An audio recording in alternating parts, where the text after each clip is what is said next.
The neighbors that sometimes visits me does this in a way. The cat was all over the armpit part of the shirt. It would roll in it and perfect cat in box if I fits I sits vintage shirt stuff its nose deep into it and even lick it. It was kinda weird and I never looked at the cat the same way. I remember hearing in biology class that some people's armpits have a similar smell that a mother cat gives off. Sorta like a pheromone? Plus other supposed reasons. I was house sitting for a friend that had a cat and once I settled on the couch it kept climbing on my chest and started to first sniff and then lick my beard.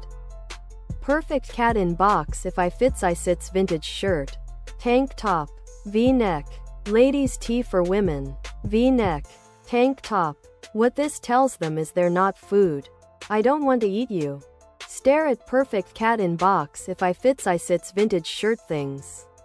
So you want to look off to the side of a new cat with half-lidded eyes. I have a skittish cat and when he chills with me if I'm gonna get up or something I click my tongue a couple of times to get his attention before I move.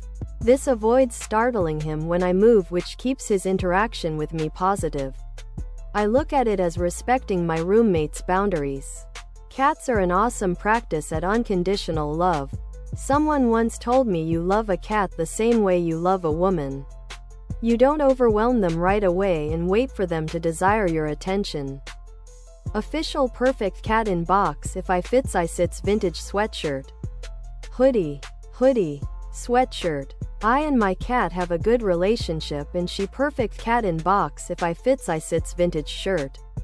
Hang out in most. But I definitely love her too much. Trying to work on it actively.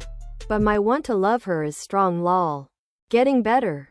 I'm not worried. But I do think that I should leave her alone a little more. She has been more cuddly and loving with me as I have gradually improved. Although she isn't a super lap cat or anything. Other products.